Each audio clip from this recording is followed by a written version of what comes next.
정부가 재건축 안전진단을 강화한 뒤 서울 재건축 단지를 중심으로 반발이 거센 상황입니다. 사실상 재건축 사업 추진이 막혔기 때문인데요.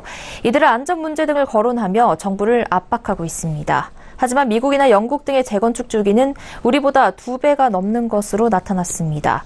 무분별한 재건축 사업 추진을 하지 않고 있다는 뜻입니다. 자세한 이야기 정창신 기자와 나눠보겠습니다.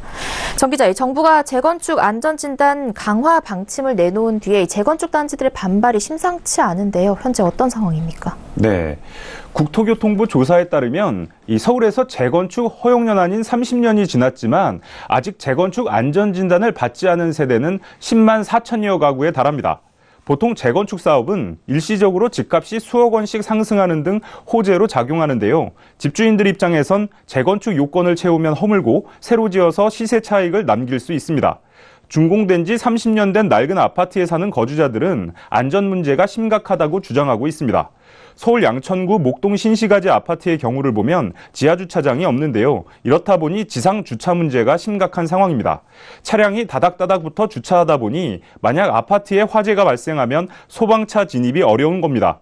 이번에 정부가 개선한 안전진단 기준에서 소방 활동의 용이성은 주거환경평가 항목 중 하나인데요. 이 비중이 기존 40%에서 15%로 대폭 낮아졌습니다. 반면 구조안전성 평가는 기존 20%에서 50%로 높아졌는데요. 이 구조안전성 평가인 건물 기울기, 침하, 콘크리트 강도, 또 철근 부식 상태 등을 평가합니다. 쉽게 말해 아파트 자체에 큰 문제가 없다면 또 사람이 사는데 문제가 없다면 이 재건축을 허용하지 않겠다는 정부의 의지를 엿볼 수 있는 대목입니다. 이런 가운데 양천, 강동, 노원, 송파, 영등포구 재건축연대는 정부 민원을 비롯해 소송 등 공동 대응하겠다고 밝혔습니다. 네, 재건축을 재산 증식 수단으로 활용하는 걸 막겠다라는 게 정부의 취지인 건데요. 해외에서는 재건축 기준을 어떻게 적용하고 있습니까? 네, 이 LH 조사에 따르면 영국의 아파트 재건축 주기는 77년, 미국은 55년입니다. 우리는 도시 및 주거환경정비법 시행령에 준공 30년이 지나면 재건축을 허용하고 있습니다. 해외와 비교했을 때 재건축 기간이 상당히 짧은 겁니다. 우선 영국의 주거 문화는 소유보다는 임대 개념이 큽니다. 도시 저소득층을 위한 공공임대주택 제도가 발달했는데요. 공공임대주택이 전체의 80%가량이고 20%는 개인 임대주택으로 구성돼 있습니다. 영국은 우리처럼 재건축 허용 연한이 없는데요. 낡은 주택을 재건축할 때 비용을 먼저 따집니다. 재건축 비용보다 유지 보수 비용이 적으면 고쳐서 살고 반대면 철거한다는 뜻입니다. 미국은 공중위생, 어린이의 건강과 안전을 저해할 수 있는 요인을 우선 따집니다. 기준 점수 미달 주택은 보수하거나 철거하는데요. 미국은 기본적으로 사유재산에 대한 정부 규제가 거의 없습니다. 재건축 허용 연한 역시 없습니다. 네, 그러니까 우리나라만 재건축 허용 기준을 정하고 있는 건데요. 이 기준이 어떻게 정해진 건지 궁금해지는데 이 기준으로 되어 있는 시기가 지나면 건축물이 위험해지기 때문인 건가요? 그건 아닙니다. 이 콘크리트로 지어진 아파트는 30년이 지났다고 위험해지는 건 아닙니다. 이 업계에 따르면 이 콘크리트로 시공된 아파트의 경우 70년 이상 거주가 가능합니다. 관리만 잘하면 100년도 살 수 있다는 건데요. 국내에선 아까 말씀드린 대로 도시 및 주거환경정비법 시행령에 준공된 후 20년 이상 30년 이하의 범위에서 시도 조례로 정하는 기간이 지난 건축물을 노후 불량 건축물로 규정하고 있습니다.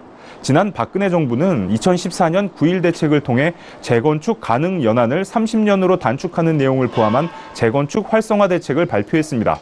개정 전 시행령에선 준공 후 20년 이상의 범위로 하한 기준만 제시해 재건축 가능 연한을 시도가 정하도록 했지만 이 개정 후에는 준공된 후 20년 이상 30년 이하의 범위로 상한 범위를 추가한 겁니다. 이에 따라 재건축 허용 연한 기준이 사실상 30년으로 제한됐습니다.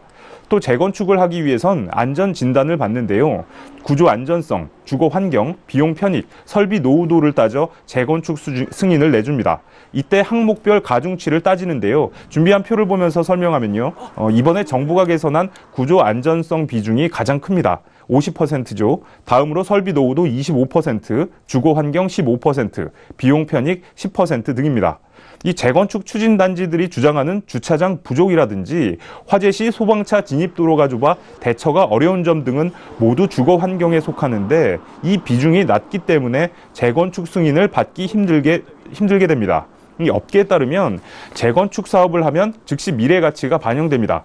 이 낡은 아파트를 재건축한다는 소식이 나오면 수억 원씩 집값이 오르고 집주인은 시세 차익을 볼 수 있다는 소리입니다. 네, 정부에서도 100년 거주가 가능한 장수주택을 만들기 위해서 연구 중이라고 들었는데요. 이건 어떤 내용입니까? 네, LH는 세종시 2-1 생활권에 이 오래 살 수 있는 장수명 주택 실증 사업을 추진 중입니다.